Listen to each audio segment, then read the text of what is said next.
So good evening, everyone. We're going to be starting in 60 seconds. A lot of traders are just coming into the room. So we're starting in 60 seconds.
Hey, good evening, everyone.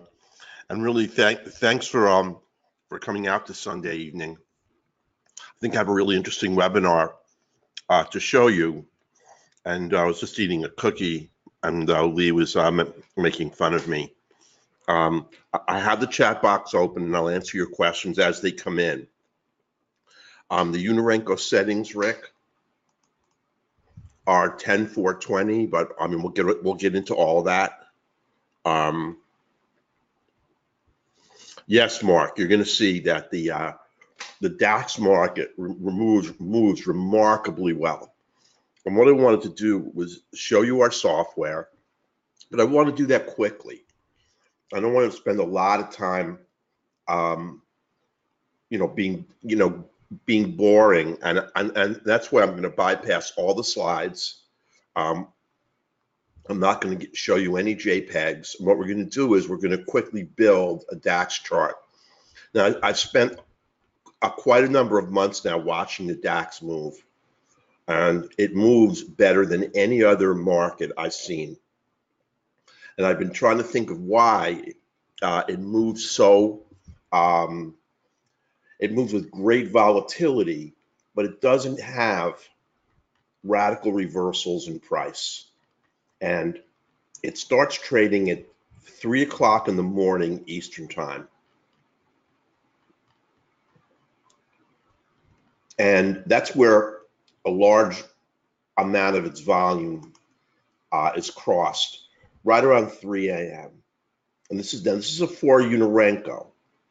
So I'll just show you that a move from here to here, just to give you an idea of the size of the move.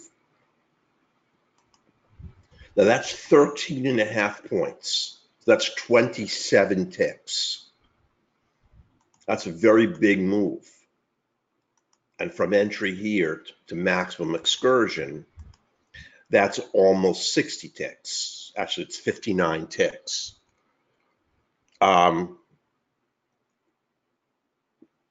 Just hold on, Bennett, because we'll go over all of that. Okay.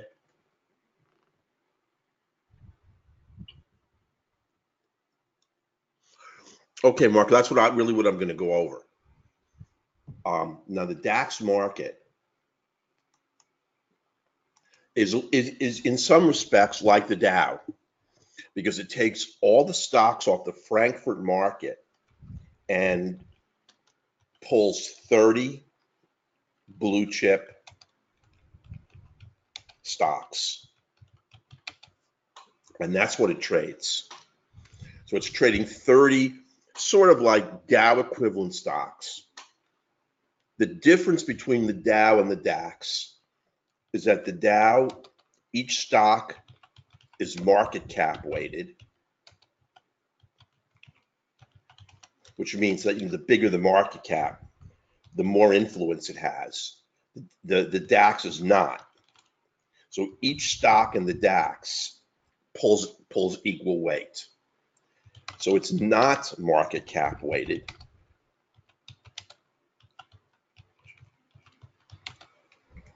And it's worth on the full DAX, which is what we're going to trade, $12.50 a tick, which turns out to be a lot of money.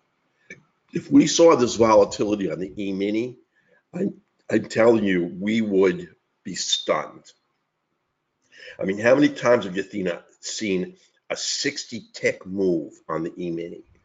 And these kind of moves are very routine. The only thing, it's $12.50 per tick. Yep, 25 euros per point. It's a lot of money. It's $12.50 USD approximately. And you're going to get that equivalent in euros, Richie. The sound should be on. If you don't have sound, Patrick, you're going to have to reload. So you're going to make a lot of money. The only thing that we need to do is to be able to filter out the losers with the software.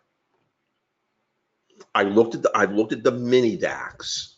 The mini DAX, the volume is a little bit too small, and in addition, it doesn't have the volatility of the full DAX. It is definitely worth. I am, Ted. Even if I'm not going to look at the questions because they're coming up so fast. I'm never going to get done. So I'll answer all the questions at the end. I haven't looked at those markets, Lee. I've just looked at the FDAX. I looked at the mini DAX and I looked at the full DAX. Now, the full DAX is $2,500 of margin per contract, but you can make a ton of money trading two contracts. Now, so it's gonna take about a 5,000 and change account to trade it. And what I believe is that one of the reasons why it trades so true is we also trade in the morning. We trade crude oil, and we trade the Nasdaq. I've temporarily dropped the E-mini because the E-mini volatility is so low. And what I think is the reason is I don't think there's much. I mean, there's no large U.S. bank participation because the banks are closed. And what really hurts the trading on crude, and we do trade crude, and we do well with crude though, is that the crude has abrupt changes in direction when the institutions jump in and decide to move crude in the opposite direction. So even if you take a perfect trade, it has a tendency to make abrupt changes in price. And I think that's when the institutions move in. Volume skyrockets all of a sudden. It'll be trading 300 to 400 contracts a minute. Then all of a sudden it's trading 2,000 or 3,000 contracts a minute. Volume just skyrockets and crude moves in the opposite direction. And the Nasdaq, just by nature, is a very choppy market. So it takes a lot of work and effort to trade crude, the Nasdaq. The Dow doesn't really have a lot of volatility right now. Tough American markets, and this really presents itself as like a jewel. And I'm just going to build a chart for you real quickly. I have one right behind it, but I think you're going to see how powerful the software is and how it gives you just terrific entries and what great trade opportunities we have. Now, the first one, I'm going to add them in pretty quick, so you're going to have to, you're going to have to hang with me. Now, this is background bias.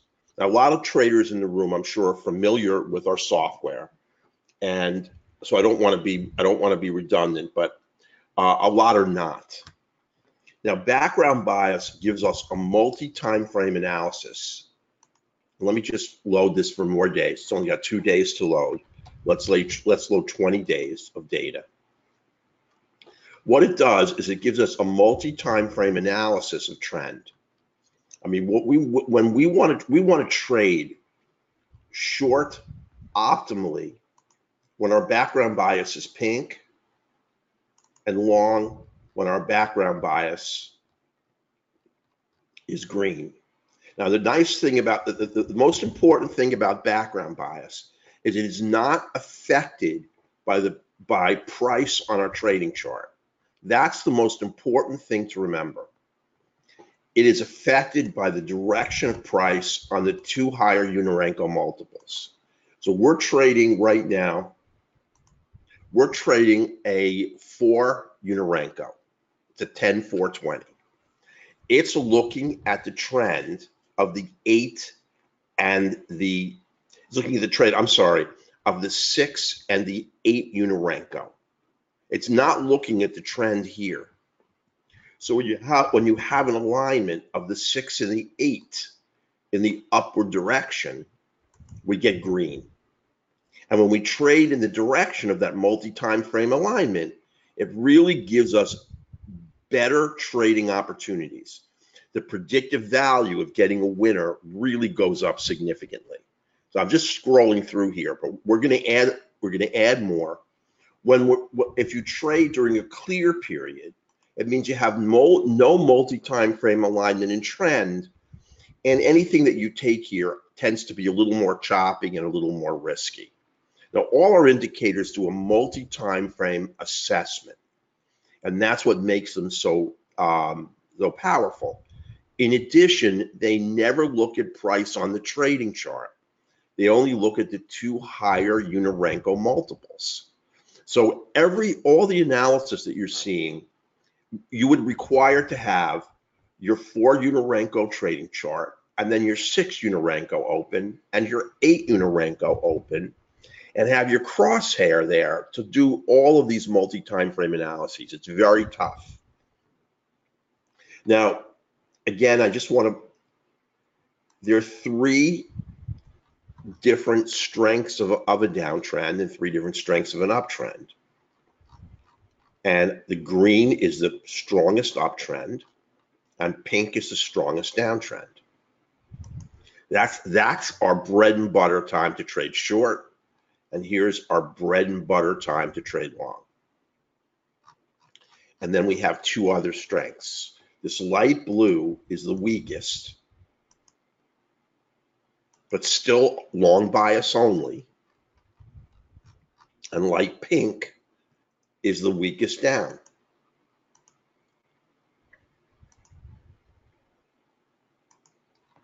And the intermediate is a color we don't see often on either. Here's your intermediate up, is your cyan, or it's magenta. I can't remember which one, but it's this blue. And then you have this bisque color here. Now, the thing about this indicator is, and I'll show it to you real quickly, is that you can determine what colors it displays. These are the 3 downs: pink, misty rose, and bisque, cyan, powder blue, and green. In strength, the green's the strongest up, the weakest, and the intermediate. Strongest down, weakest, and intermediate. So you can change the background bias color. If you can't, to something that maybe you want, that you can remember a little bit easier. And all we want to do is filter out the losers, because there are losing moves, but they're not many. So the next indicator I want to show,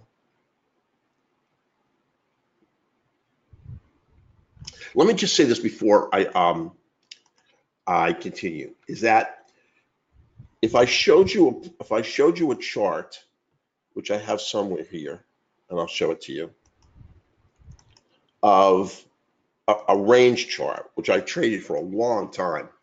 Here's a range chart of the Nasdaq. Now, it's an old chart. I haven't updated it, but you can see in a range chart, you can see when a candle's an engulfing candle. This is an engulfing candle right here, this C candle. With that signal is a software generated signal to take this C candle down at the close of the candle. You can look at consolidation. We have a consolidation signal. I don't want to make you dizzy by flipping through. But here's a consolidation signal right here. This green triangle. So you have a really good feel for market structure and price action. You can see where there's a doji, you can see where there's an engulfer, you can see when there's a dark cloud cover, a piercing candle. When you trade range or Uni-Renko, I'm sorry, when you trade Renko or Uni-Renko, you lose all that price action. So if you don't have real powerful indicators to help you get into a trade, you're going to wind up getting stopped out and chop. And that's what the one thing that you have to be careful of. The great moves on the DAX we can catch really reliably. Now, part of it is the fact that the DAX is such a great trending market. I mean, look what happens when background bias turns pink. When the two higher Uni-Renko time frames are heading down, you've got to trade short. It gives you an absolute direction to trade. Here for this entire move, this is the most important independent variable on the chart. From here all the way to here, that's a long period of time. You can only trade short. And every time the market came back up, you give a roll back to the downside, every single down pivot worked. So it sets an absolute direction for you to trade. So, right here towards the end of the trend, it starts getting a little choppy. And this is where we need a little bit of additional help with our trading. But let me tell you, you got this trade and this trade and this trade and this trade to be done. I mean, that'd be the end of your morning. You go back to sleep, depending on where you live. You're finished, because this is a $500 or $600 trade, each one of these, because of the size of the move on a 4 Uni-Renko and how much money you get for trading on a per tick basis. And I'm just for scaling purposes, this is a 51 tick trade. Now, I mean, you don't get 51 tick trades on the E-mini like this. They just do not come up. And you get multiple opportunities to trade in the only direction you can, which is the multi-time frame alignment of the higher time frame. This is a 67 tick trade at $12.50 a tick. So as long as we can avoid taking a couple of losers, we can monetize these beautiful trades and really make a lot of money. Now let's look at the next indicator that we have. And we're going to be trading this, and I'll tell you all about it. I'm just going to put in the pivot indicator because it's really a unique pivot indicator, and I want to explain it. Because most pivot indicators are trace pivots wrong. Via Japanese candlestick dogma, and this is not debatable. This is the way the Japanese meant it to be. Pivots are traced from the candle body, not from the wick. Remember that the wick is just fluff. It's unimportant movement in price. The only thing that matters is the candle body. This is where the buyers and sellers, or this is where the sellers sit, that turned this market and pushed it down. The sellers are not sitting at the top of the wick. They're sitting at the top of the candle body. So when you can see when price comes right back up to here, it turns. When price comes up to here, it turns. So, and these are real pivots, and you have to be very careful about trading into them because they do contain a significant amount of sellers here. And if we have a short pivot right here, this is where the buyers sit, and they sit right at the candle body base here to create this pivot. And actually, once this pivot was created, Price came right down to challenge that pivot and failed. And the pivot continued to trace. So sometimes we trade into pivots and sometimes we don't. It's based on the number of times it's been hit. You know that every time a pivot is hit, it gets weaker because you use up some of those hidden buyers and sellers, and also on the length of the pivot. Some of the pivots are very small and some of them are large. Now the sensitivity of the pivot indicator is extremely high. You don't want to see little swing pivots. You won't only want to see the major pivots. And that's why the pivot sensitivity is set by default at 150. If you want to see more pivots, you can put it at 50, even 25, and you're going to get a lot of pivots. Now, a pivot is only broken, again, via Japanese candlestick dogma. Whoops. A lot of pivots are lazy. Price goes through it and they break. But that is not correct again. What is true is that when 2/3 of the candle body, you see how price comes up here? Whoops. Now this is true for any chart. So this may be something that you've never heard before. When price comes up here, it turns again. Now price comes up here and you may think that this pivot's broken, but it's not. In order to break the pivot, 2/3 of the candle body has to close above the pivot. But once that happens, the pivot stops tracing, because then in reality, the pivot's broken. Here it comes up again and challenges and comes back down. So it's a very, very accurate pivot indicator. And let's see if it ever gets broken on this chart. And you know what? I mean, it looks like the DAX has been heading down, and I think that pivot is still up there. And that pivot was never broken. And eventually, at some point in the future, it's up here. And it was never broken.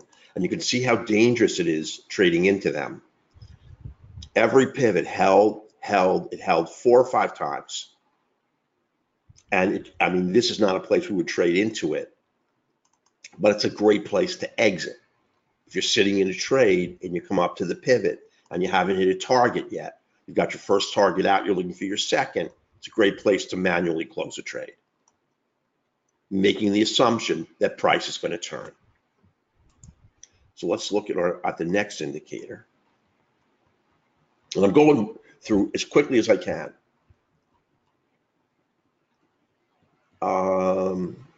Let's see which one we're going to look at.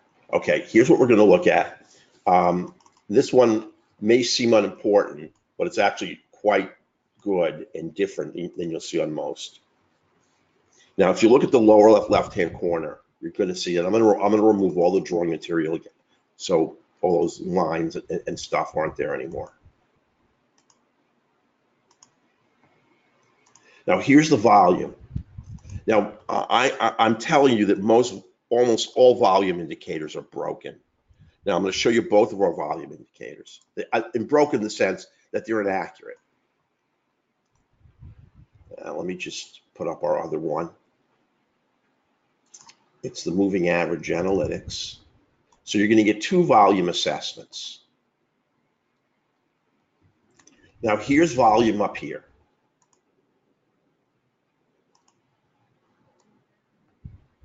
Now, this is the total number of contracts crossed per session. And it just continually keeps adding contracts, adding contracts, adding contracts. This is the slope of the 50. And here's the 15 we don't use on this chart. And the MA diff we don't use. And down here, though, is really the most important volume indicator. And I'm going to show you really quickly why the other volume indicators don't work. And I always I mean, I don't think it's funny, but I always see people trading, they'll give a webinar on trading volume spikes, and they'll do it retrospectively. You can never do a webinar on a retrospective analysis of volume spikes, and I'll show you why. You take a standard volume indicator. Let's just look at volume right out of Ninja. Volume. We'll just stick it in the chart. Here's volume. Now, there's a lot of volume accumulates right underneath this candle. So if you're looking at this retrospectively, you could say, you know, you can make whatever conclusion, you can jump to whatever conclusion you want to. But the problem is this: you don't know whether there's a lot of volume under this candle because a lot of contracts crossed per unit time, or simply because the power of the bulls and the power of the bears was equal, and this candle took a lot of time to form. Now you can sit there with your timing tool. Here's 11:29:50, and here's 11:32. It took 3 minutes. So it was a very slow candle. So what you wind up with is, you don't know when you look at this chart whether volume is really pounding down or pounding this candle up, or it simply sat there and in taking a long time to form, accumulated a lot of volume underneath it. You have no idea. That's what makes this retrospective analysis, where they'll look at these high, you know, this climax, where you'll get a high on climactic volume right here. Well, you don't know why you have this high. It may have been it took 3, 4, 5, or 6 minutes for this candle to form. I've never seen somebody look at a timer and say, okay, 6:19, 6:21. It's a long time again. So this whole assessment is useless. And that's why we don't look at any volume analytic tools that have 2 independent variables. One is the amount of contracts crossed, and the other is unit time. You only want to look at one. So that's why the volume indicator we have is so good. And it really does help. Because what this does, it tells you the absolute number of contracts crossing per unit time. That's all. And what we have it set is to tell us how many contracts are crossing every minute. And here's the volume, and it's set for 1 minute, 1 minute. So every minute it resets back to 0.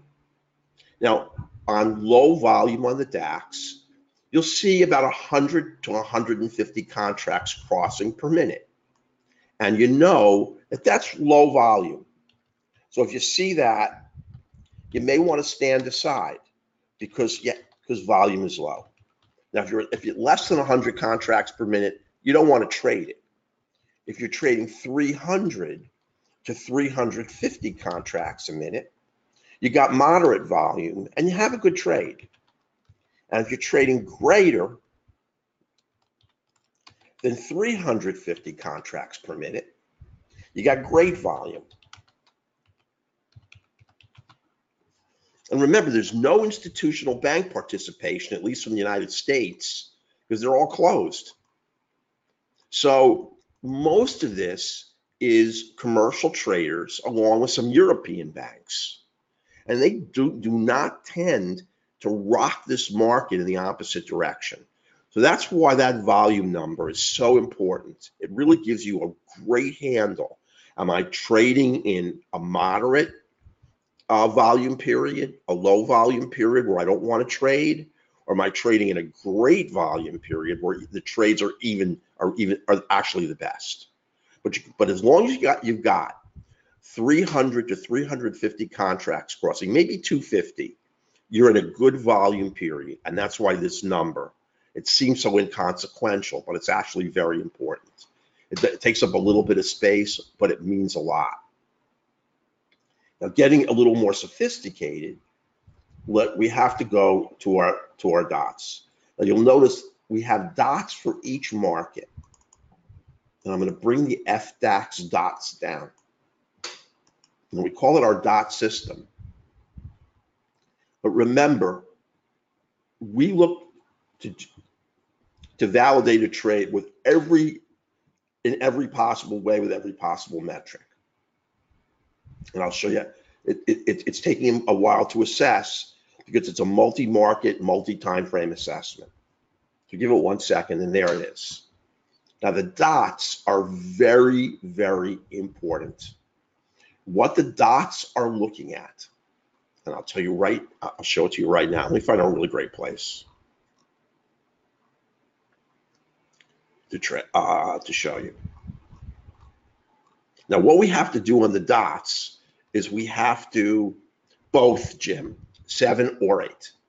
I'm showing you on 7. We just happened to finish 8 last week, and we'll be ready to load it on your chart on Monday. So what the dots do is they tell you every single market. I think it's important for you to know that if you say, like if you take a look at this candle right here, here's a down candle coming with 2 green dots. So you know you can't take this trade short, because now we're looking at ways to validate a pivot. And what this is looking at is it's looking at 2 correlative markets. Remember, the DAX does not move in a vacuum. Every single market has correlative markets. And I don't know if, I know everybody knows what a neural net is.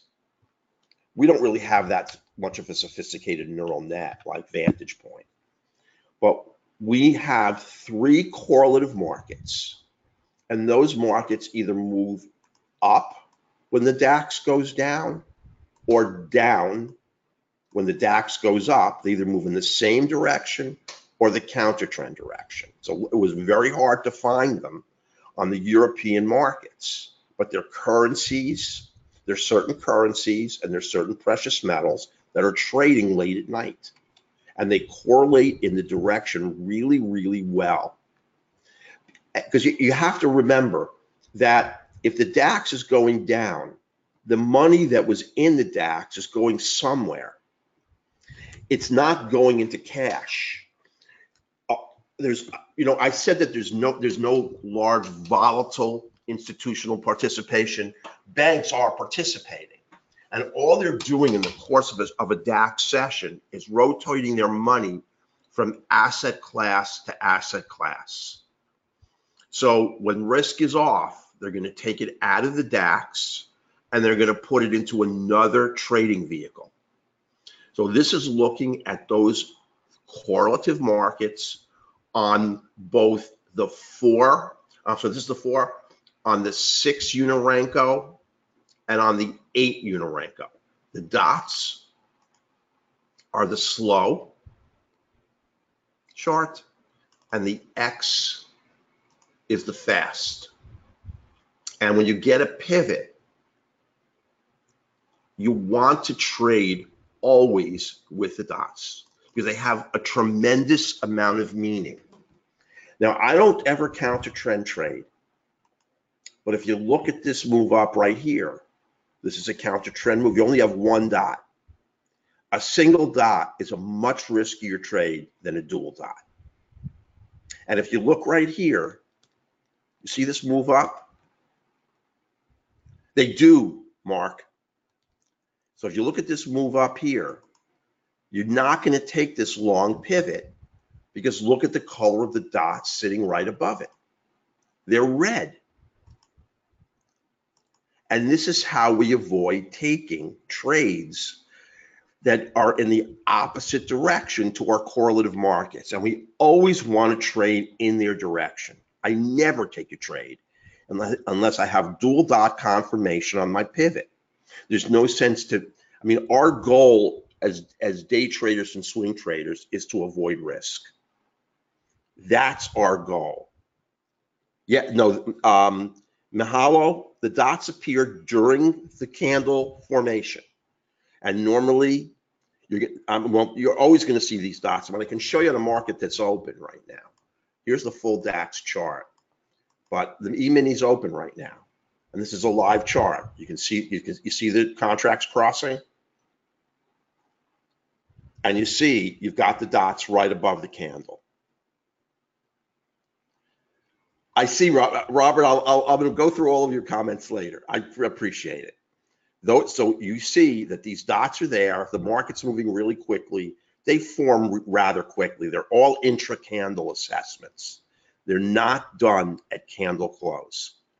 This is telling us the correlative markets on the E-mini. Now, there are 9 correlative markets on the E-mini. So all the index equities have 9.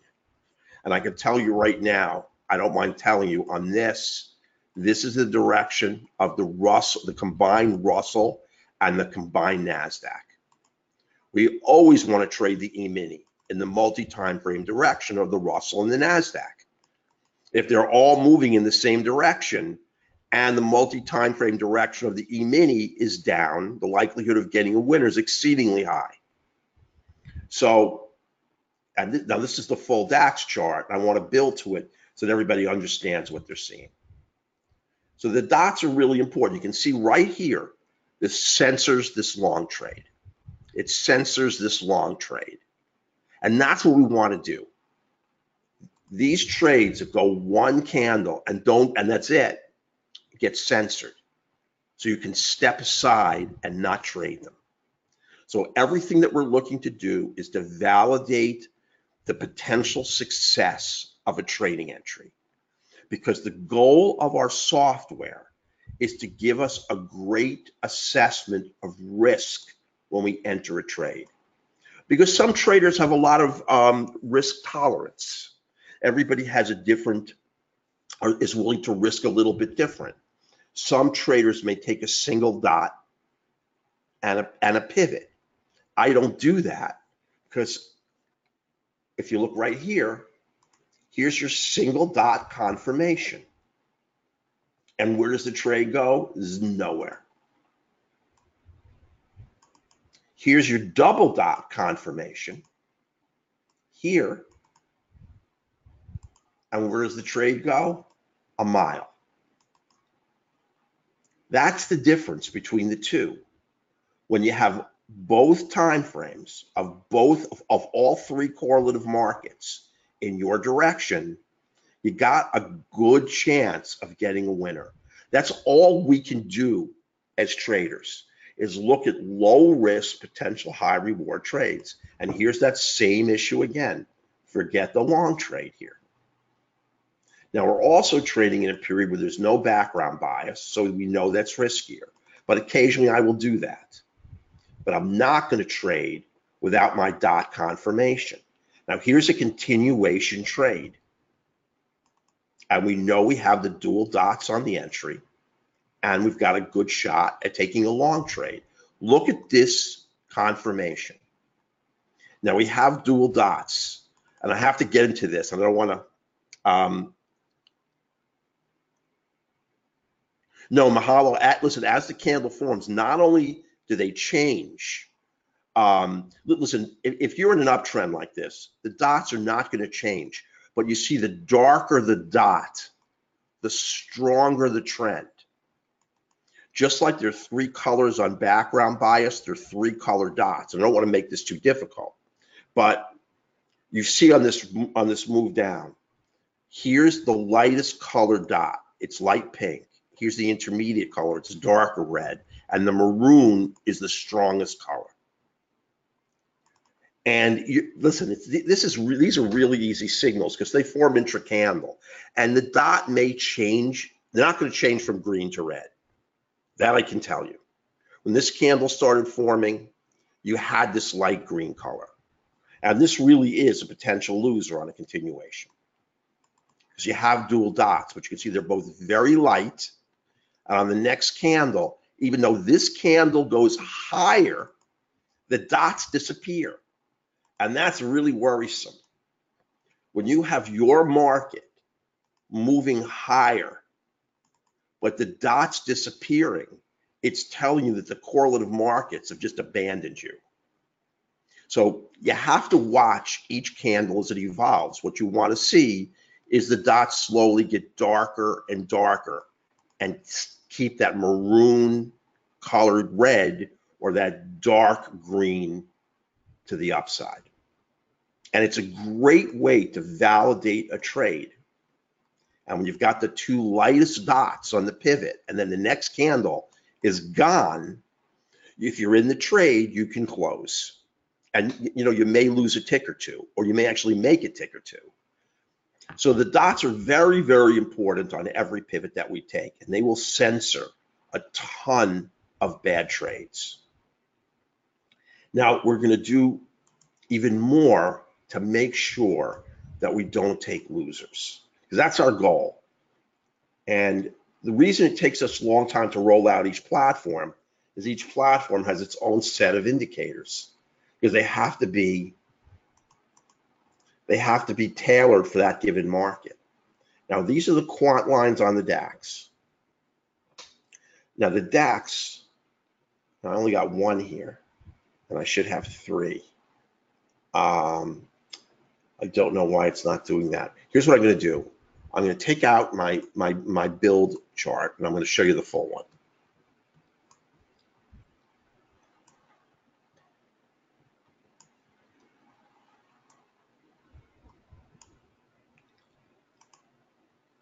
Whoops, here it is. Now, on the full chart, these are the quants. And these are also looking at three correlative markets on three separate time frames, three different Uni-Renko settings. Now on the entry, so all the dots, even though they're X's, just to make it simple, we call these dots, dual dots, and these, and the quants are looking at our correlative markets. It's our neural net. And we want at the very least, this middle quant line, it's the intermediate quant, to be with us on trade entry. And you can see how it's easily assessing something else than price on our trading chart, because even though price on our trading chart continues to fall, this middle line goes yellow, telling us that there's something else going on in these correlative markets. We just don't want to see what we already know. We don't want to be told that price is falling. We know it's falling. We want to be able to, we want other things. We want other markets or other time frames to tell us that price is going to continue down, because we want to be able to look out into the future. We want to have indicators that give us forward-looking ability. Now, I just happened to pick a really great example of how the quant lines help us. Since we must, and it's really simple. It takes a week to get up to full speed. Without this middle quant, which is a must for taking a trade, you can't take a short trade. And if you look at this trade, this is a perfect entry. Dual dot roll to the downside, it goes nowhere.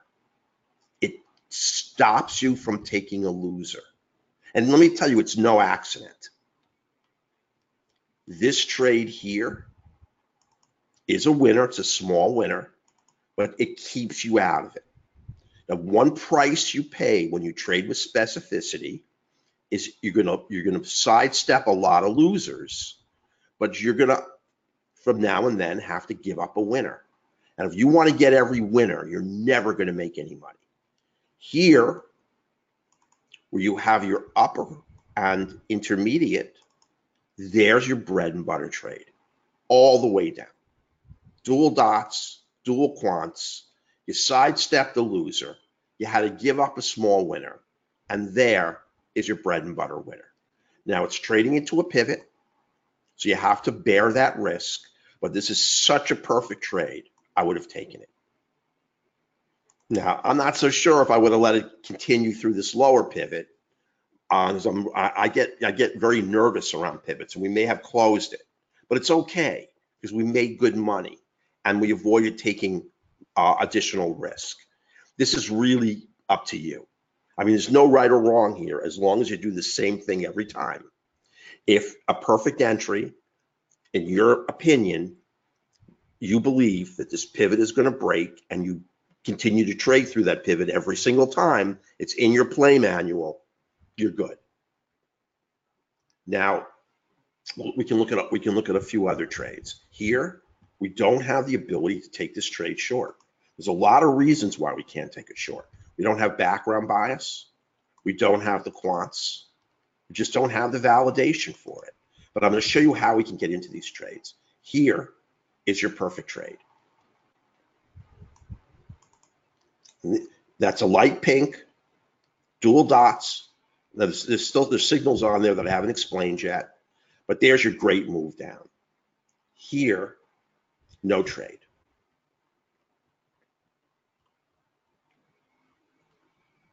I just want to move to the morning where we're going to be trading. And you can see I've already done an assessment here. Now look at that trade. Now, it's a little bit tougher to get into because you don't have background bias. So it's not perfect, but this is a revolutions indicator entry signal. It's a smart signal that looks on a multiple number of independent variables. When you see it, you really have to give it that trade a heads up. And given everything in balance, there's a perfect winner. Now you can also take the continuation trade higher. I always worry about continuation trades after big moves like this because assessing overbought is oversold is very tough. I like to trade close to the 50, but that's a move up. And look here, there's your trade. How many dots we got above the trade? One dot. How far does the trade go? Nowhere. It's another winner, another loser that is sidestepped by the fact that we don't have dual dot confirmation on the entry, and it's telling us the trade is associated with too much risk. I mean, you're seeing it before your eyes. Now look in here, what happens when there's no background bias. Would anyone want to try to trade any of this? This is a total mess. This is why when we don't have multi-time frame alignment of the two higher time frames, we just don't trade. Now here is where we got the alignment and it shot up. Now if you can't get in here, you can get in here, and I'll talk about those entries. But throughout this whole move here, we got nothing to trade. And without the background bias, I'm just going to stand down. I am not going to try to trade the market because I'm looking for the lowest risk, highest potential reward trades. And I'm going to give those up. Now, here's 3 o'clock in the morning. We'll just go to another day. And let me show you the other independent variables. And then we can put it all together because we're getting there. Now, hidden in this chart is the 3-line indicator. Now, I don't display it, and I'm not going to display it. And what that does is a multi-time frame assessment. As there's 3 lines. The first line is momentum. The second line, you can see all the things that are going on in this chart. If you try to assess these all on a multi-time frame basis on your own, you go nuts. I don't think it could be done. And the third line is order flow. And it doesn't look at any of these assessments off the trading chart. They're all assessed on the 2 higher Uni-Renko time frames, the higher Uni-Renko multiples. Momentum is taken off of a MACD when the MACD line is accelerating away from the signal line of the 2 higher multiples. The momentum line is green. When stochastic is above the signal line or the market's overbought, the stochastic line is green, and order flow looks at the market delta of each of the higher term candles. I'm doing this quickly because I don't want to get bogged down in all this stuff. That line goes green, and the reason why we don't have to care about it is because the data is reflected on the candles. Look at the candle halo. Now when the candle halo is blue, you know that order flow, stochastic, and momentum on a multi-time frame basis are now in your direction. When the candle body is red, or in my case, gold, and these are colors that I've chosen. You can choose any color you like for the halo, and you can also choose any thickness you like for the halo. You now have order flow, stochastic, and momentum aligned to the downside. And I could spend a half an hour going through all the slides on how we build it. I just want to give you a gestalt and a feeling for how the chart functions. Now, here's the only caveat that I have to give you, is that Ninja blames us and we blame Ninja. But when you close and reopen the chart, it's never going to happen in real time. But when you close and reopen the chart, the 3-line indicators assessment is going to shift 2 to 3 candles to the right. And that's because this multi-time frame assessment is not handled very well by Ninja traders, by the Ninja Trader platform coding. Now that problem has been solved in NinjaTrader 8. And we're in the process of modifying the 3-line so it will never change color even when you open and close. We're not sure we're going to put it in because it takes an enormous amount of system resources to keep the 3-line where it should be when you open and close. But I want you to know that it's a predictable change that's going to happen, not during a trading session, but if you hit F5 and reload the chart, it'll happen. And if you close or open your chart, it'll happen. And there's nothing that we can do about it right now. Although in NT8, we can release a version in a short period of time that will not have that coding error, that will overcome that coding error, but you're only going to be able to use it on a computer that has a large amount of system resources.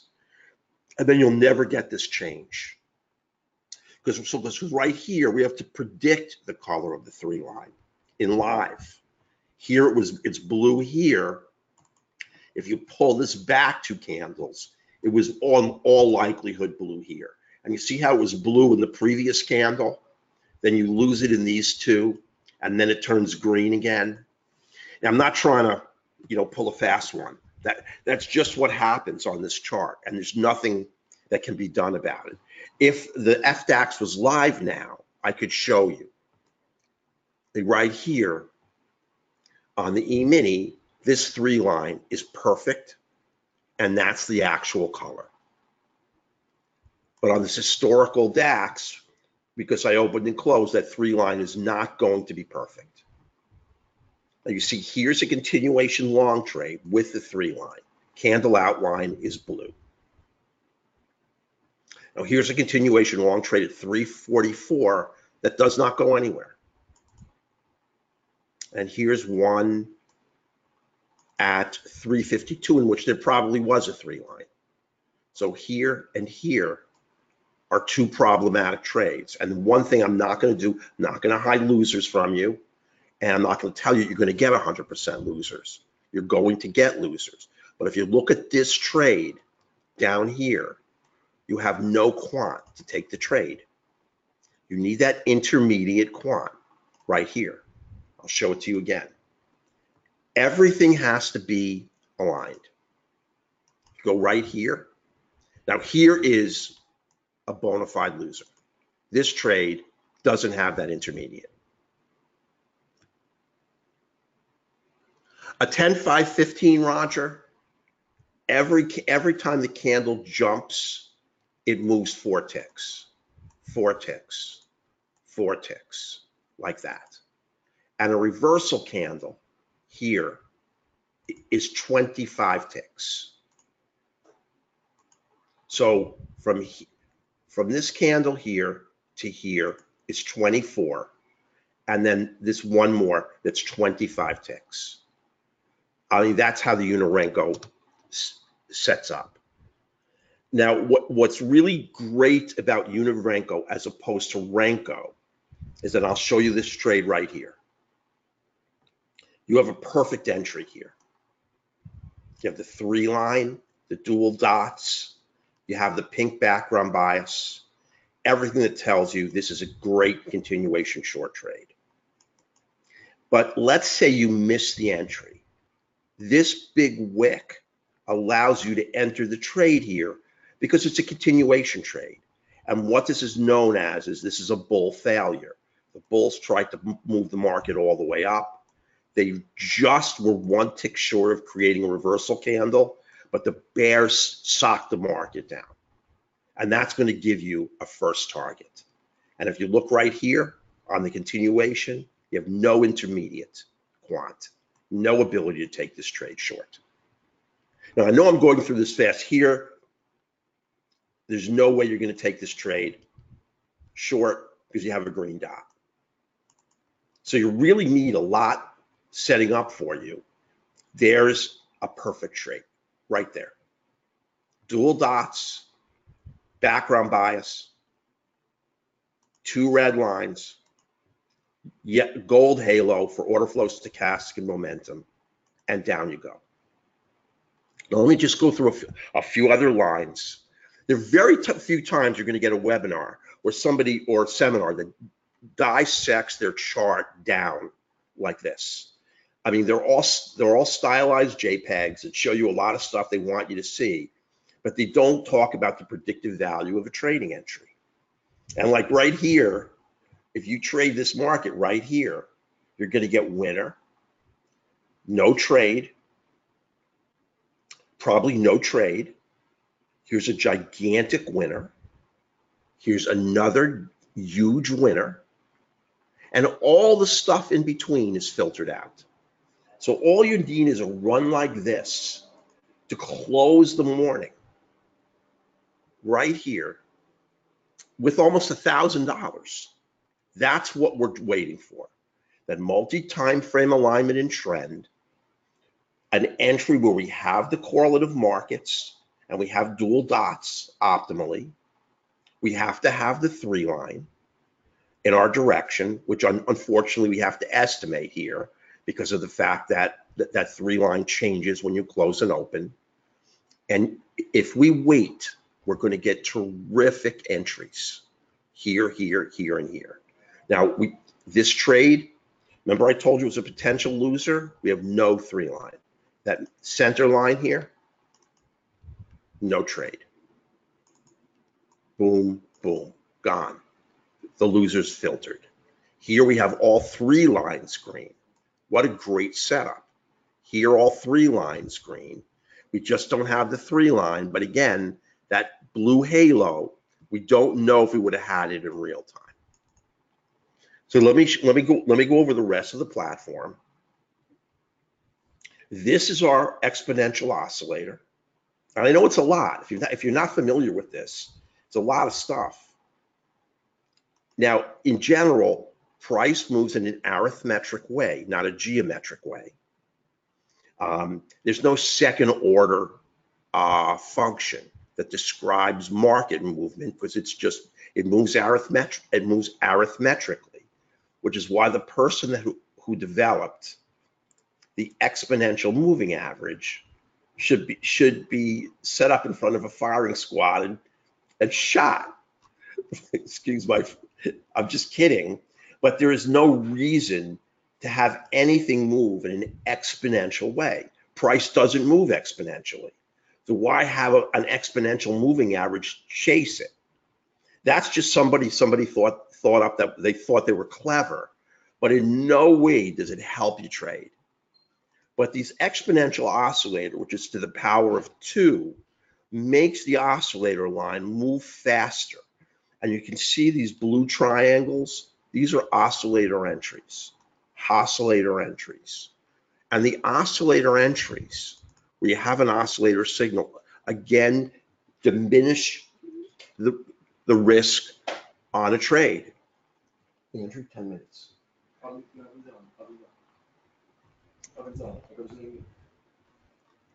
Right here. Right here. Now I'm just looking at the oscillator entry. Right here. Right here. And you're going to generate an oscillator entry every time the oscillator crosses this cyan line to the upside, get an up. And every time this oscillator crosses the cyan line to the downside, you get it down. But one of our rules is you never trade, always trade long above the 50 and always trade short below the 50. And last week, out of all the trades I took one counter trend trade. And thank God it was a winner, because they're very, very risky trades. The best way to trade is always stay in the direction of the trend. And when you're above the 50, you're long. And when you're below the 50, you're short, especially when the 50 is green and heading up. Trading short is very, very, very risky. Now, really just to close the indicators, here's what's known as a revolutions indicator. And it's a smart indicator. It just doesn't look at one thing, it looks at multiple things. And based on its algorithm, it makes an assessment of risk on the trade. You're not going to see very many of them, but when you see this trade, it's a winner. You see this trade, it's a winner. Now this trade doesn't go anywhere. This is trade, it's a winner. This trade is a small winner. This trade is a gigantic winner. This trade is a gigantic winner. They give you listen, no system generated entry is going to give you a great trade every time. This is just simply the way of giving you a heads up. It appears intra-candle. So you say, there it is. You can alarm it. So you get a beep. And it alerts you to the fact that this is a place where there's the potential for a very, very low risk, high reward trade. And they work extremely well. And look at the market right here. Long trade. Now we don't have that intermediate, so we can't really trade it. Now here's a signal. See, we would have to censor this. This yellow line is the volume weighted average price right here.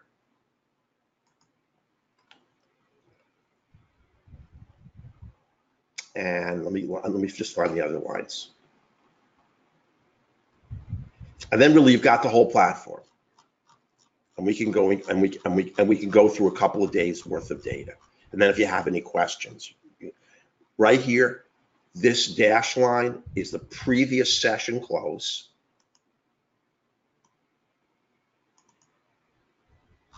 And then we have this line, which is the session open. Now, every color and every format that you see here, you can change. If you don't want this to be purple, you want it to be orange, you can make it orange. If you don't want it to be dashed like this, you can change it.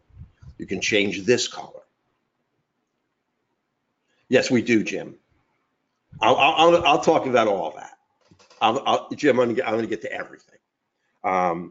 So I see your question, and I'm gonna get to. In fact, I'm gonna go through there and answer every question that's up there, because there's quite a few.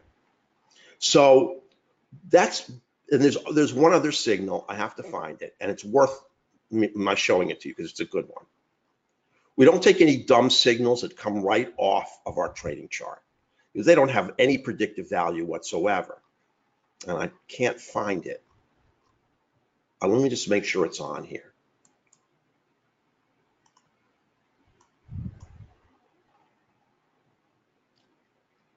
All right, it's not here. Let me just stick it in really quickly. It's called the continuation signal. Renko.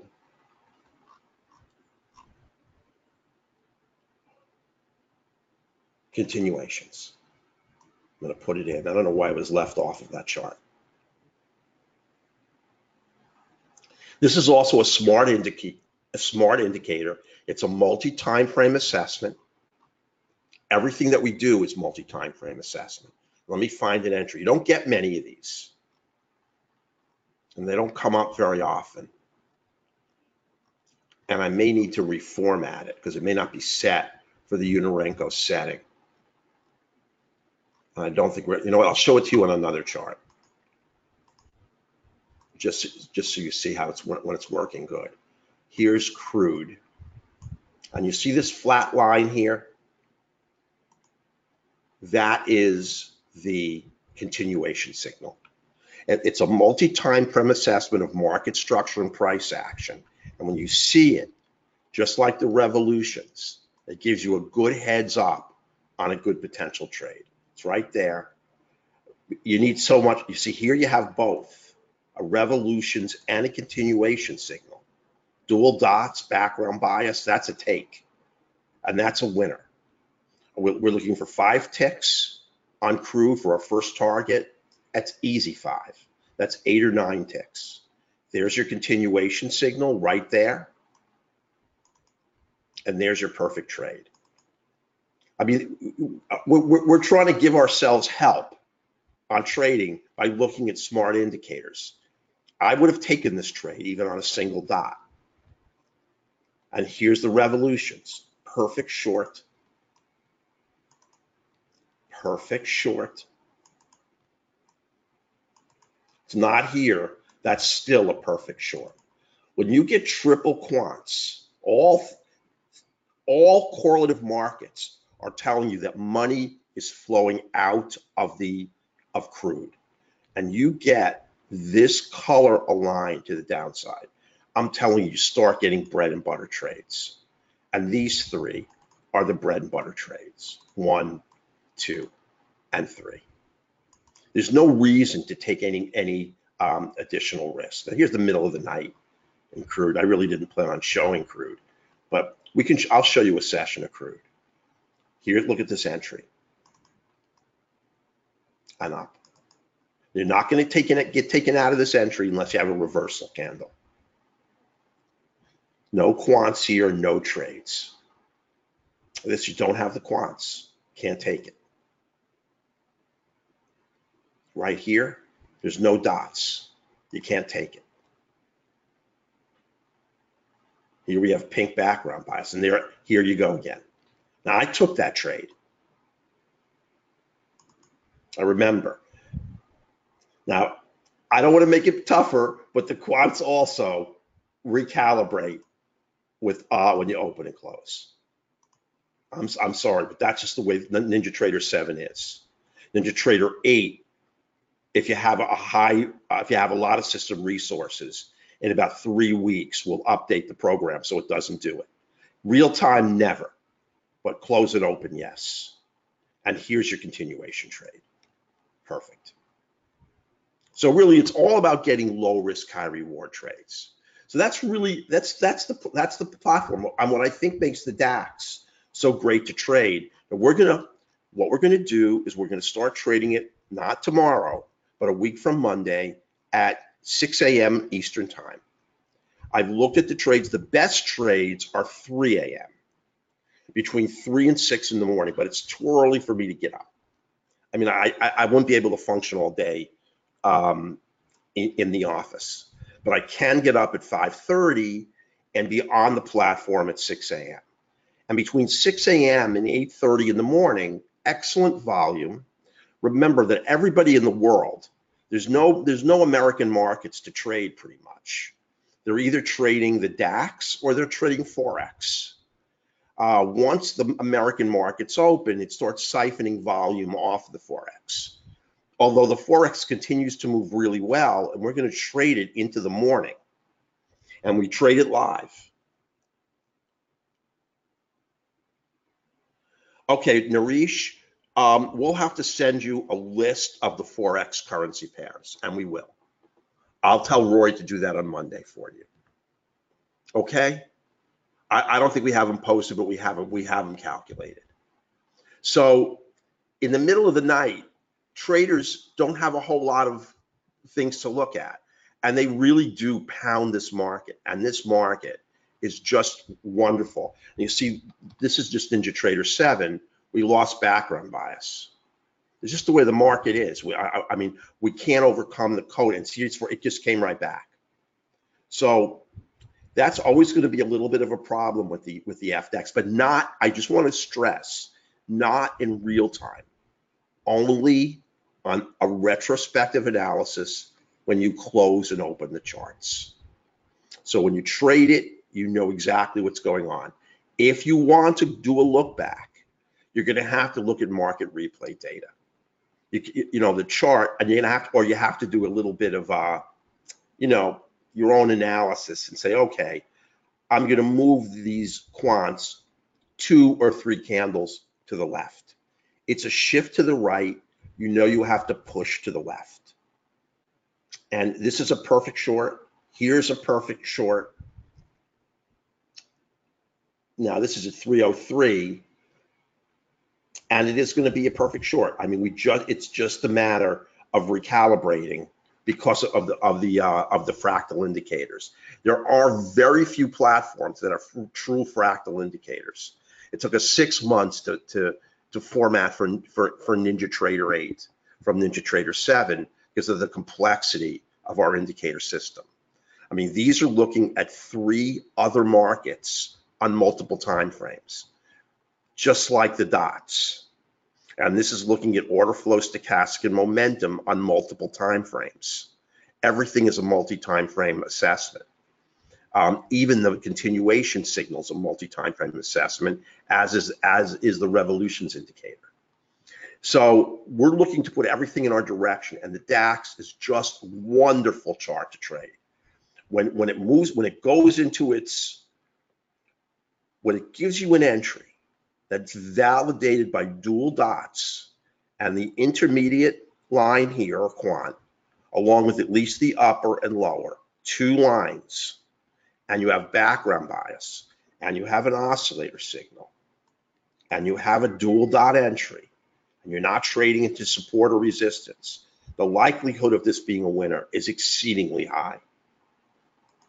And you get 4 or 5 of these a day on average. And remember, at $12.50 a tick, this is not a small trade. This is a 37 tick trade. No, it's 33 tick trade. 33. I mean, imagine 33 ticks on the E-mini. What do you see that now? Like, you need to wait for a solar eclipse. The E-mini trades so badly. If you get 6 points of volatility in a whole day, you're lucky. That's 24 ticks. Here, the DAX will just whack down 30 or 40 ticks on nothing. And that's what makes it so great. I'm shocked that they give us $12.50 a tick on this market because it's so easy to get a first target. All we need are 2 candles, 8 ticks to get a first target. That's tough to get. That's 2 points.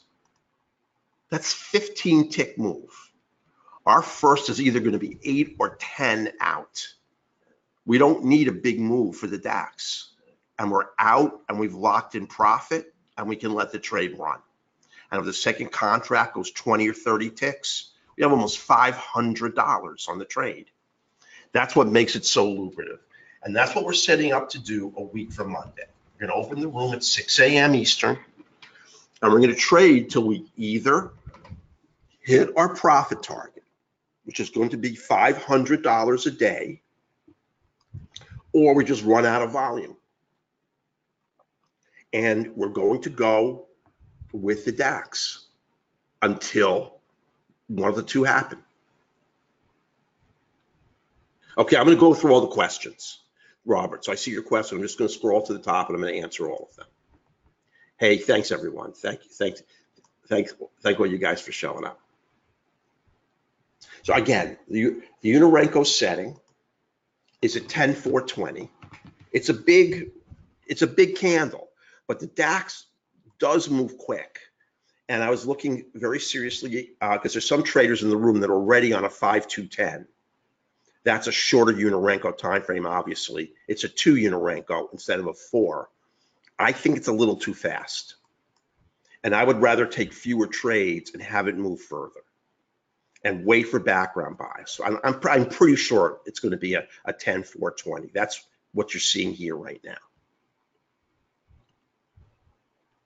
The risk to reward on this mark is awesome because we can easily set a winning trade at 30 ticks of profit, while our loser would be 25 ticks. So if you can get better than a 1-to-1 reward on a futures market, where the percentage of winners, I think, is going to be close to 80%, your overall risk to reward is just terrific. I mean, that's the problem with the E-mini right now, and why I've eliminated for the first time in 12 years. You know, you get a first target of a point, but then, so you get 2 trades and they each go 1 point. And then you take one loser and you wind up losing, you give both winners back. There's so little volatility now on the E-mini that it just doesn't pay to trade it. And I have it right here. It's just a very, very flat market. It doesn't give you that much. Now, this is late in the day. There's a short trade. There's a tradable short trade. This may have been a good short trade. We need that intermediate again here. But in general, here's the whole trading day.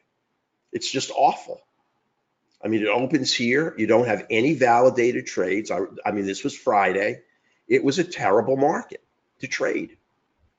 So, and even on this big winner here on the E-mini, and this was a nice entry, by the way. It just came after we were finished for the day. You only get, this is maximum excursion, this is only 5.5 points. And on the DAX, you know, you can get so much more. This is 22 ticks is the best trade you could get.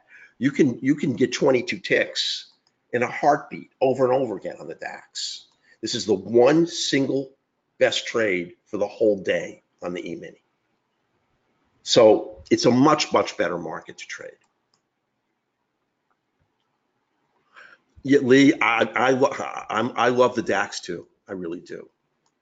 The bar type. Ben, this is what we ultimately decided on. Is the 10-4-20.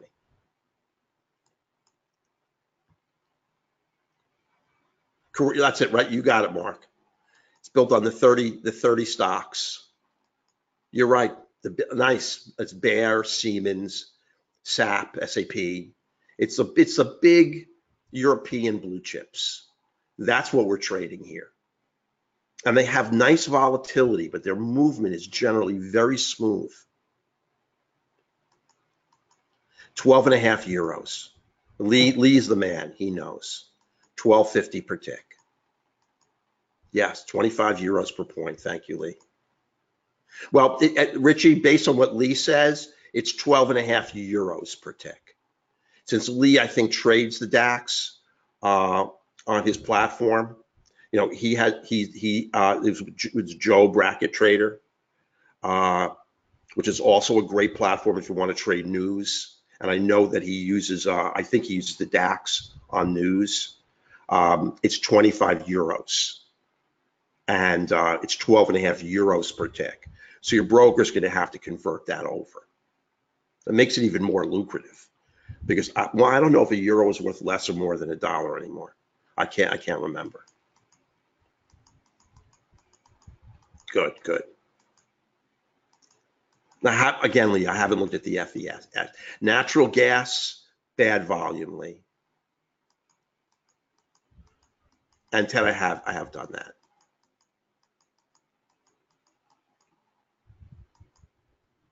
Yes, Roger. It's the same as the Nasdaq setting. You know, Michael, I don't know what news. That's a great question. Michael asks, what news reports affect the DAX? And I'll tell you, I don't know, but I'm gonna get that inside information from Lee, because Lee trades that news report, and every day we look at. I'll show you what we look at real quickly here. We look at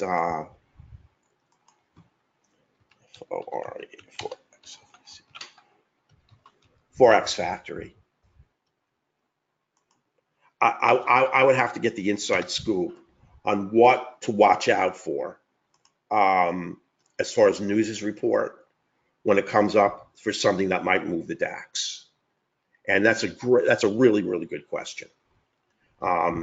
And I'll have to find that out because it's important we don't step in front of the DAX right in front of a major news report. Like at 4:30 a.m. Earnings index in Great Britain, I don't know if that's going to swing the DAX. So that's great information. We need to know that.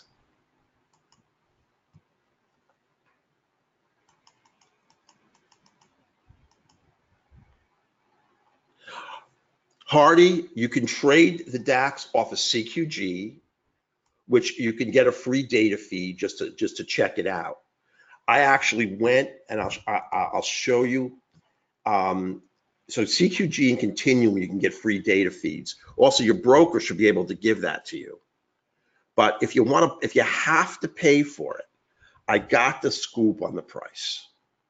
And if you hang on 1 second, I'll show you how much it costs.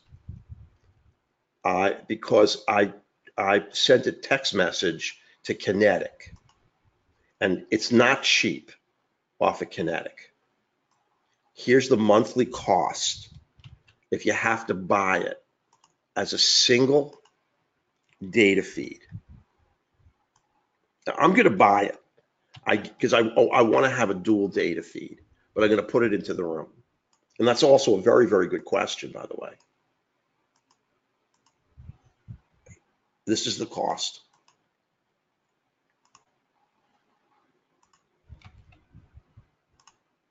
You have to sign up for Kinetic's basic service at 60, their international real time at 30, and then for their Eurex at 23. That's to get the DAX real time if you simply have no way of getting it any other way. So that's going to cost you about $210, $110 a month. Now, a way to get it for free for about 3 weeks. I can show you how to do that. And actually you can get it this way forever, actually. But you can't say I told you so, but you can. If you just go to NinjaTrader and you go here and you go to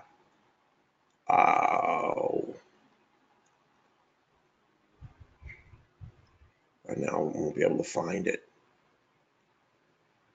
Platforms. Let me look for data feed. Charting software. There's a place here where you can put in for a demo, but it's a live data feed, and it gives you a CQG live data feed, and I think it lasts about. It's right here. Here it is. I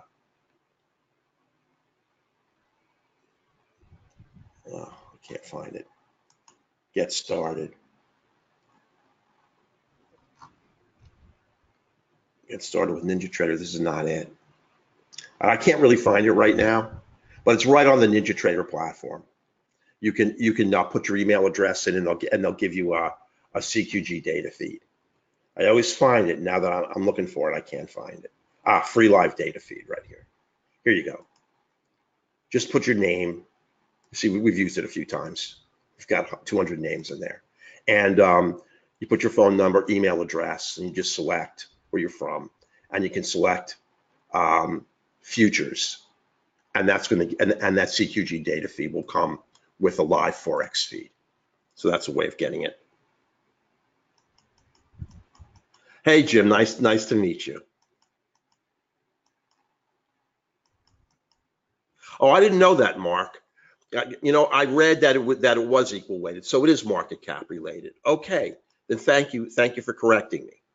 Mark Sanchez, who I know, who I know very well, he's been in the room a lot. Says that it is market cap related. Siemens is about 10%, Bayer is 9%, BASF and Alliance are both 8%. So I stand corrected, Mark. Thank you. Oh, okay, we'll go back and do it, Roger. Let me just go through all the questions. In the room, I'm going to move over to NT8 in about a week. I'm going to leave NT7 for now, and then I'm going to reformat on the NT8 version. But our NT7 version will always be supported, so you don't have to worry about that.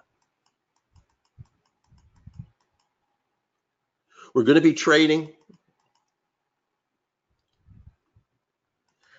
I don't know, Mark. Mark is saying, doesn't STOXX correlate pretty well to the DAX? And you know what? It's something I have to look at. Thank you, Mark. I appreciate it. No, okay, mahalo.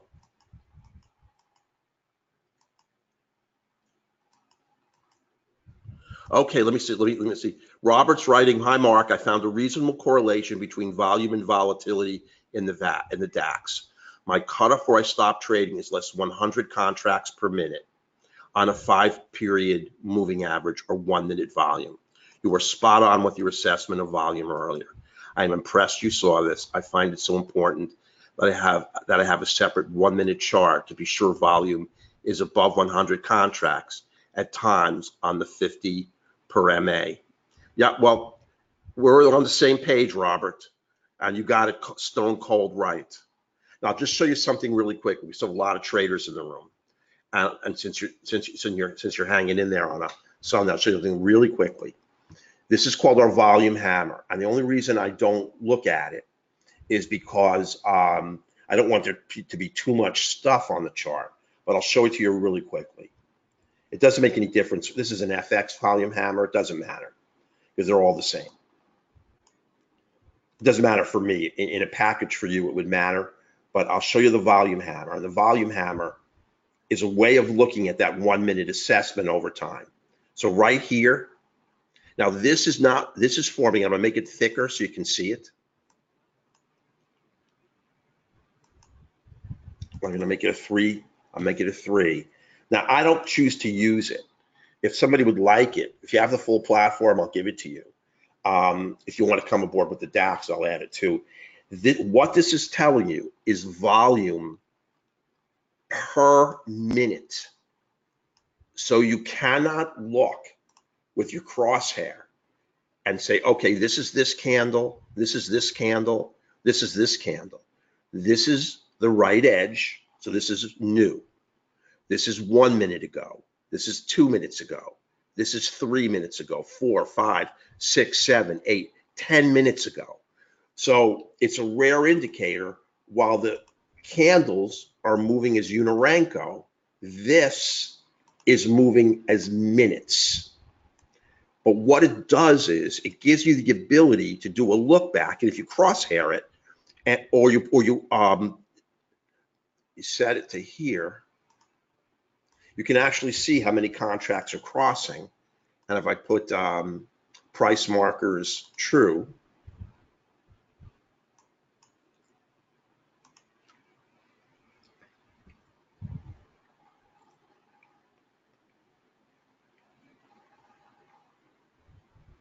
you see that 91? That 91 is what's right up here. The market closed at 91 contracts a minute. The volume hammer closed at 91 contracts a minute. That right edge is wiggling in real time.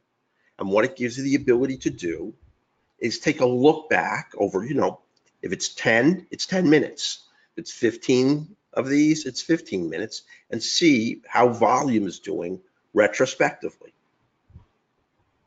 And you see where, we don't know where what candles this was under, but you can see we had, this is a true volume spike right here. Except if you do a retrospective analysis, you have to count how many candles, and each candle is equal to a minute. And that's our volume hammer. So it gives you an absolute tracking of that minute number because it traces it out for you. Now I'm going to remove it because I don't use it. I just keep track of that 1 minute counter that I showed you in the lower right-hand corner. But we actually do an objective assessment of volume, tracing across the chart in minute intervals. Thank you, Michael. Appreciate that. Mahalo, the dots do not change color much intra-candle. And here's the reason why. They're doing a multi-time frame assessment of 3 markets. And you're just not going to get that much of a change intra-market. You may see the change a little bit in color, like they may go to dark to light. And if the market's really moving like wildfire, you may see them changing color, or the faster may disappear and come back. But pretty much what you see at candle open is likely what you're going to see at candle close. But remember, I wait till about half the candle is formed before I take the trade. So it's really pretty set because you're looking at so much analysis, and it's on 3 time frames or 2 time frames, the 2 higher time frames. There's not much change here.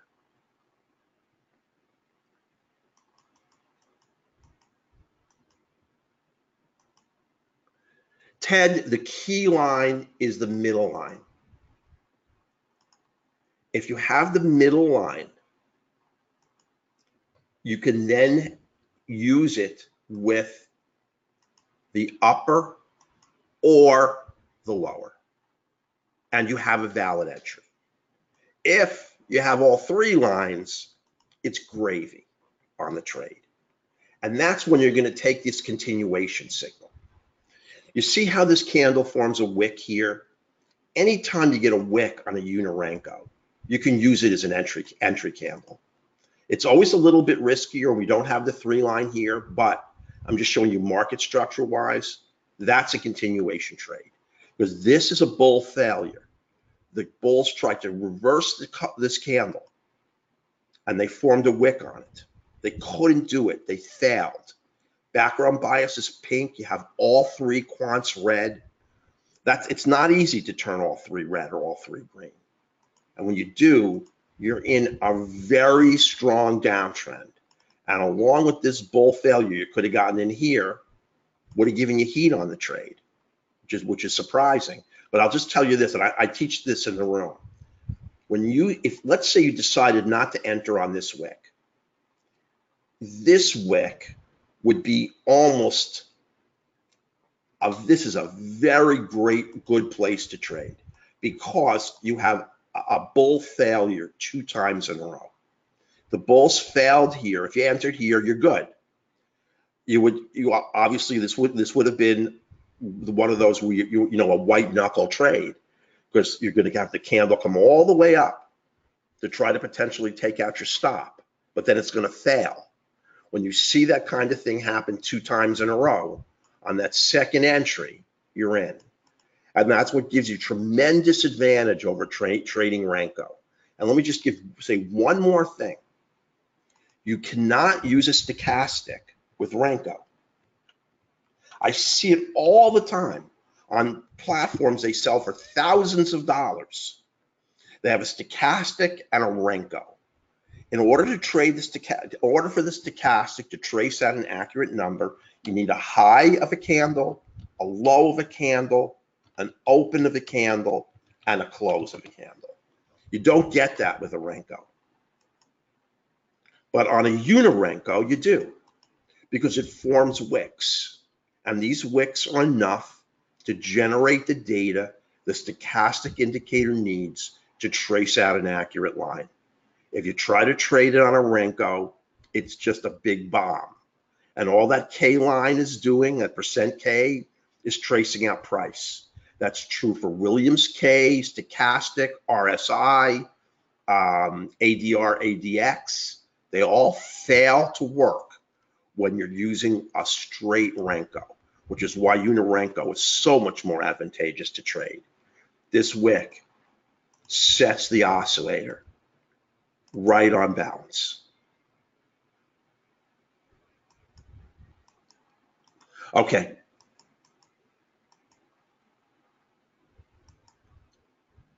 Sure, Roger. I'll do that at the end, okay? I will do that.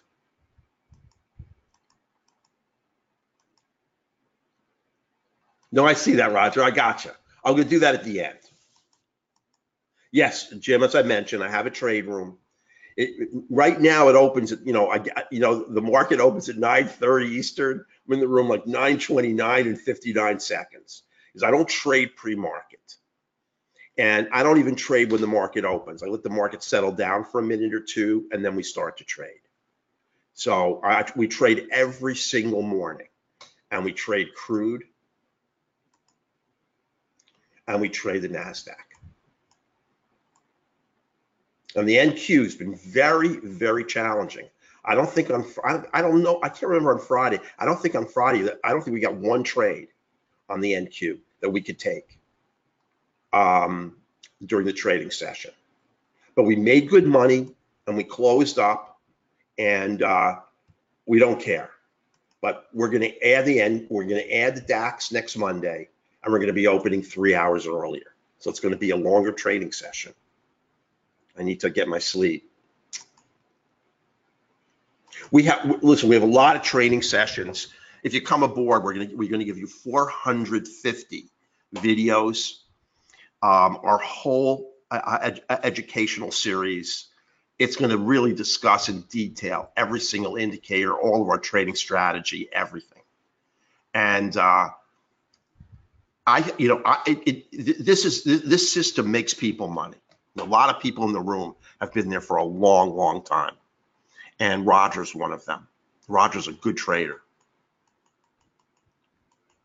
Okay, Ted, again, I see your question. I might have answered it, but I'll show it to you again. Okay. Oh, okay. Let me tell you what we've done, Ted. We've removed volume profile. We don't have the VAH, the VAL, or POC anymore, and I'll tell you why. I'll show you. And this is an indicator. If you want it, I'll let you have it. If you own the software, you can have the indicator. We have a real sophisticated market profile. It took us a couple of months to make, and I'll show it to you. Let me just go to the RL. But I just don't think I've been very disappointed by it. And it's not, I mean, our indicator is better than most. I'm putting it in right now. It'll take a minute to here's our market profile. And this magenta line is the value area low. Let me squeeze the chart. Here's the value area high. These lines are nodes, are low volume nodes. And the black line is the point of control. And what I found is that price I haven't found price to respect it like I thought it would. And let me tell you, I was surprised because there's a lot of mathematical validity to volume profile. I mean, I like it. But you can see how price hangs around the 50. It just doesn't seem to respect the point of control like I thought it would. And it moves around the VAH and VAL. And so my feeling is if it doesn't really add significantly to the predictive value of a trading entry, then eliminate it, because we don't want to see more lines than we need to. So I took it out. I mean, if you really want to use it to trade, you can use it. I mean, I don't have any problem with that. And I'll tell you, it does something that very few do. See, it creates this zone of support here and zone of resistance. That's between a node and the value area low, and a critical node and the value area high. These are both areas where price does not want to go. You're rarely going to see that anyplace else. And in addition, this accumulates, it does a look back. It accumulates data. Andrew, do you see that I'm talking to 145 people? I thought it was 7:30. It's 7:30, so I called. Well, I'm not done. How will you be done? I should be 10 minutes, Andrew. I love you. Actually, Yeah. okay, well, I'm at 4:50. I left it at 4:50. It's been going for like 30 minutes. That's okay. I'll go in there. Please, I have to stop.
I'm sorry about the audio. Got it now.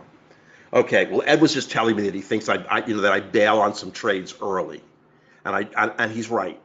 I've got to let these trades mature. Now, Ed, I don't think that the DAX, the 10-420 is too fast to trade.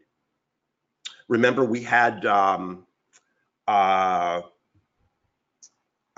can't remember her name in the trading room, who was telling us she trades it in Europe all the time. And she says it's fast, but it's definitely not untradeable.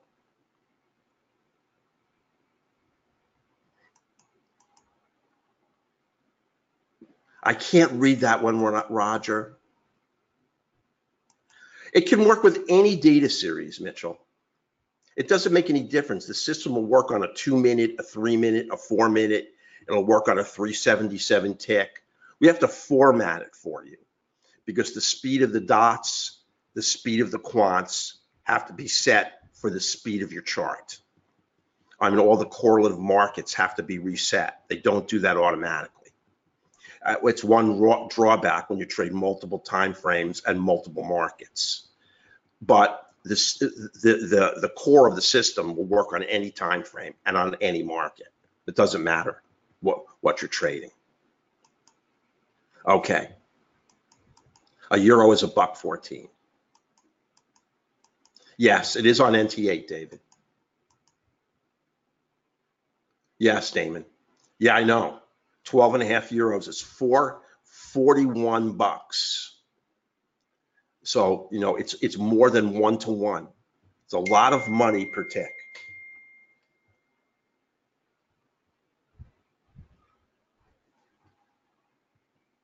I hope I've got my audio back. It works on stocks, Daniel. I don't have my stock feed set up, but if you want to trade it on stocks, you have to give us the price of the stock, and we'll give you the Uni-Renko setting. Because what we've done is we've set up Uni-Renko settings for stocks that are $10 to $30, $30 to $60, $60 to $90, because this, you know, the price of the stock is going to determine to a significant degree the volatility.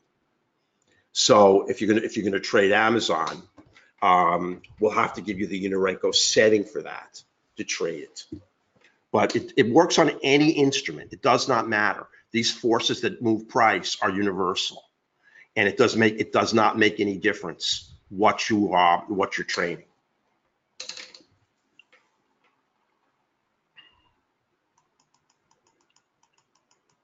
Okay, Gerald. Yeah. If you have a broker, Chad is saying that it's $23 a month for the DAX feed. NT8 is done, Mark. If you want it formatted for NT8, just contact us on Monday and we'll do it for you. My pleasure, Hardy. Dan, we're not exactly sure. The number of contracts we're going to trade on the DAX is definitely 2. I'm not positive of the ATM yet. I don't want to give you out. I threw 10 and 30, but I don't want to throw that out there because I'm not sure exactly.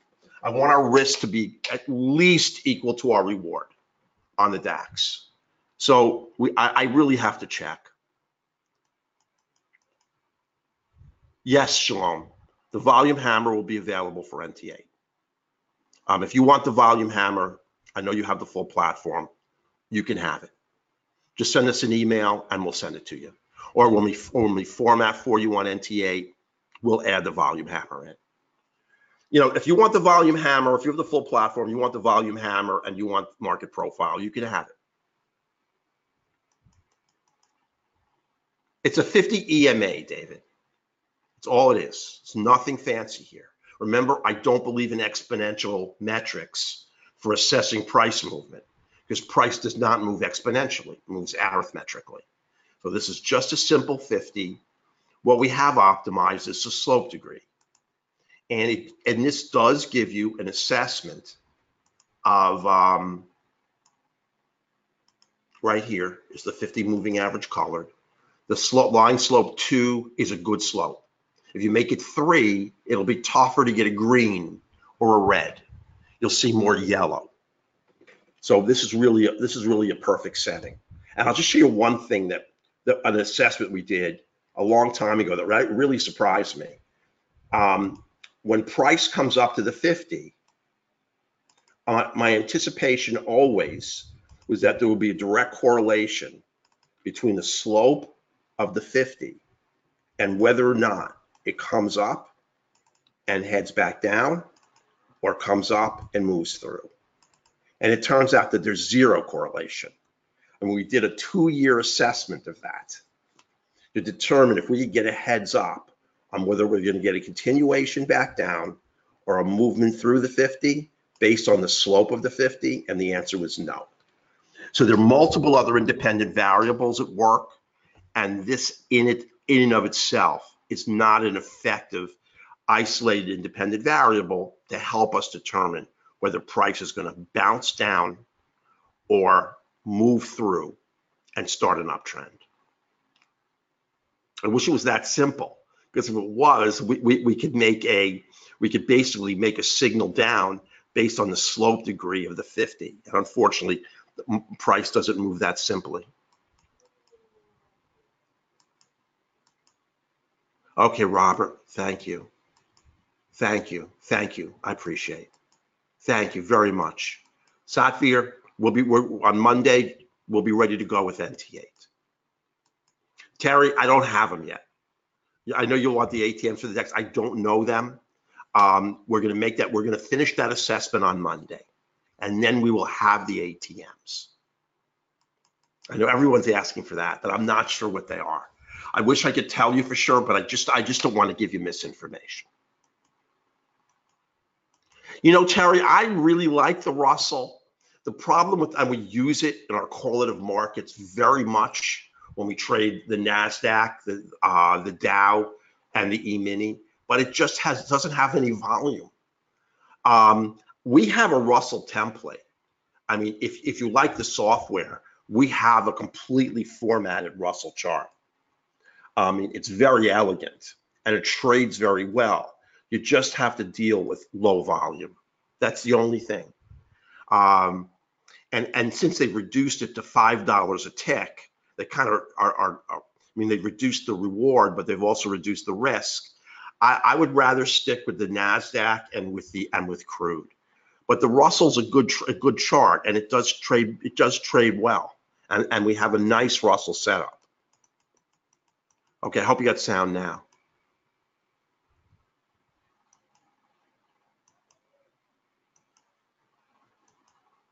Okay, thank you, Ted.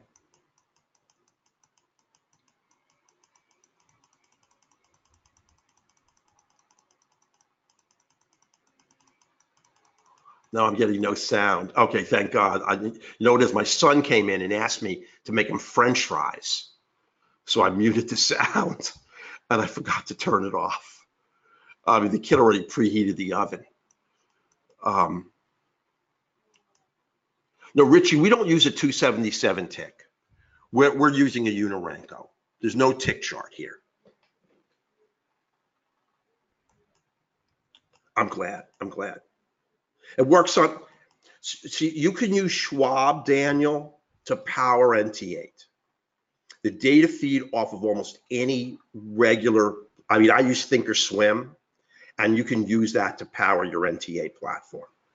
Now, it'll give you the signals. You can't trade off the NT8 platform or NT7, but you can take the entries in Schwab. Because I don't know how to do it, but Sergio does. You can take Thinkorswim, Schwab, E-Trade, all of them. They allow you to hook their data feeds up to Ninja. Yes, eventually, very shortly, we're going to have the auto trader on the DAX as well. Richie, I will. I'm just not going to do it tonight. But if you want to call me tomorrow, I'll do it with you. Jim, I'm going to give you all that information. Okay? Yeah, Roger. I mean, Roger trades 10 contracts. He says he has a lot of trouble getting filled on the RTY, and that's because of low volume. The only $5 instrument he trades is the NQ. Yes, I will do on the SPY, no problem. Larry, no. What we're doing is now that we've finished NT8, we're going to kill that auto, and we're moving it to the DAX. We're gonna get the auto profitable. I don't want to mislead you. I'm never going to tell you something that isn't true. That is our next target, and we're gonna get it down. Thank you so much, Robert. I really appreciate it. And Robert just gave me a nice compliment, and I appreciate it. Thank you so much, Gus. Now, here's what I want to do. I wanted to make an offer, and this is for traders. I don't even know if it's a worthwhile offer, but I'll make it. It's just for the DAX market. If you just want to trade the DAX, it's $999. The full platform is I can't remember, but it's $999. We'll send you a link, and we'll also send you a link for the full platform if you're interested. It'll allow you to trade everything. If you want to come aboard, you're welcome to. It comes with the trading room, and I put in 2 months instead of 1. If anybody else came in on 1 month, we'll add the month. There's 450 videos. There's so much education. It's pretty daunting, and we do all the tech support. Sergio is here 24/7, and he's our guru. And you don't have to worry about configuring the platform. And I probably can't remember everything. You'll get it all in an email. And if you wish to come aboard, I mean, you'll get it at a nice price. I mean, we don't really try to kill you on it, although I'll tell you, we kill ourselves on it. And the thing is, you always get any upgrades or add-ons. Like everybody who's got the platform will get the formatted DAX. And everyone who wants the market profile, they can have the volume hammer. They just have to let us know. So it's a one-time payment. Anytime we add markets, upgrades, add-ons, we give them to you. And the only thing you're ever going to pay for again is 2 months out if you want to stay in the trading room. And I suspect you will. Even if you don't like all of my trades, trading over my shoulder is, I think, along with a lot of other traders, we have 125 to 150 people a day in our trading room. And I think trading among a community of traders, all looking at the same charts, taking the same trades, is extremely helpful. So that's it. No, Larry, no.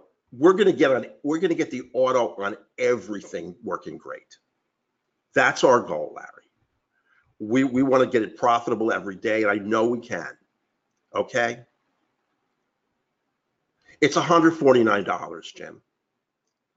That's the price of the trading room, and I'm putting in 2 months in that deal, and I'm going to modify the deal a little bit to make it better, because you're coming aboard 1 week before we actually open the DAX market.